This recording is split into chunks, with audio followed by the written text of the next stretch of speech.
how can people be surprised when they find out certain people in positions of power or influence turn out to be Nazis, especially when they're right-wingers? Like, if they're a right-winger, you just automatically gotta assume they're a Nazi. Uh, a white supremacist was arrested after hiding the fact that he was a white supremacist, and he's in the military. This is the fault of the military for not vetting enough. Like, if yeah, if someone's going to join the military, let them force the people to, show them their social media and stuff, and you can easily find out if they're a Nazi or not by the stuff that they post.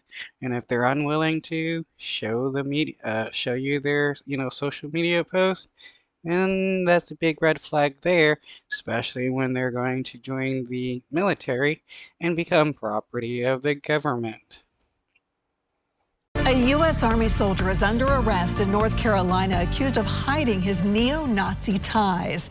And now that investigation is leading right back here to Middle Tennessee and to last fall's campaign for mayor in Franklin. Good evening to you. I'm Carrie Sharp. I'm Rory Johnston. That soldier was arrested.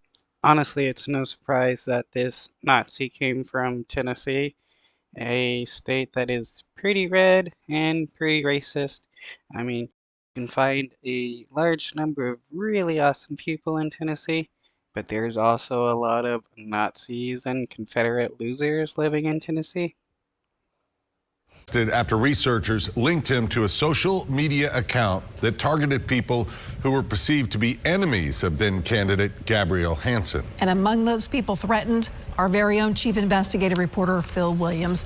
Phil, what do you know about this man? Well, let's start with his name. His name is Kai Liam Nix. He's a 20-year-old soldier at Fort Liberty, what used to be Fort Bragg. But what hate group researchers discovered was that he was leading a double life.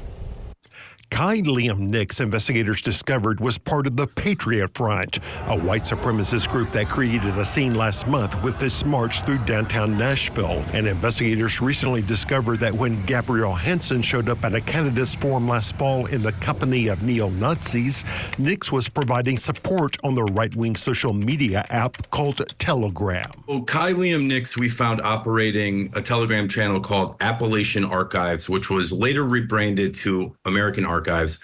And it's a Telegram channel that was rife with neo-Nazi content. Jeff Tischhauser, senior researcher with the Southern Poverty Law Center, identified Nix after months of investigation after getting leaked documents from independent researchers. But essentially, what we need to do with Nazis is just throw them in jail.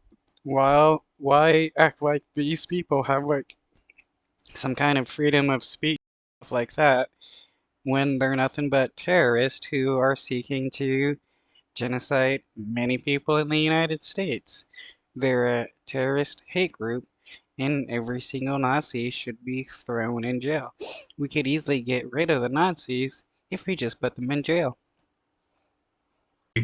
Kai was working behind the scenes, doxing people, so providing sensitive material about journalists, about activists that were engaged in trying to stop Hanson's campaign. Among its posts, Appalachian Archives posted a photo of the home of a Franklin attorney who had criticized the hate groups, as well as info about the operator of the progressive Tennessee Holler news site and photos from a neo-Nazi protest outside the home of a journalist from a national website who had covered the Hanson campaign.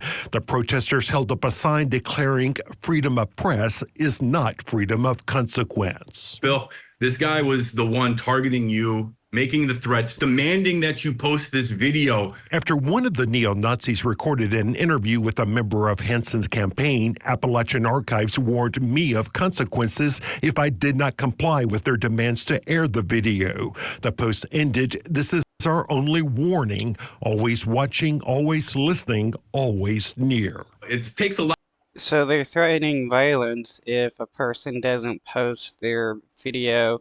Like, we should just start arresting Nazis and make a better life for the United States, because if we were to remove the Nazis, things would instantly start getting better, because we wouldn't have this terrorist hate group trying to control the lives of everybody else or committing threats and terrorist acts like they do all the time.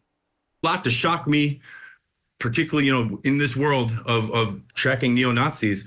But that's something that was truly shocking to see. As a result of Tischhauser's investigation, the FBI just arrested Nix for unlawful firearms trafficking, for selling 2 stolen weapons, and lying about his hate group ties on his background check for the U.S. Army. What was he doing with these weapons? Who was he giving them to? We are safer now that Kai is facing this accountability. And well, he was obviously selling it to other Nazis, because he's definitely not selling it to some POC. I'm excited to see how this plays out in court. And tonight, the U.S. Army says Nix has now been kicked out of the service following his arrest. As for that social media account, Jeff Tischhauser said it also posted what were essentially how-to guides for waging war against the United States while he's serving the United States. That's very scary.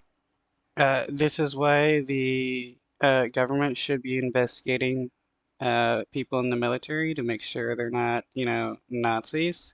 So had you heard of this man before all of this? Only in the sense that Jeff Tischhauser had recently briefed me on his findings, and we're also going to link to Jeff's investigation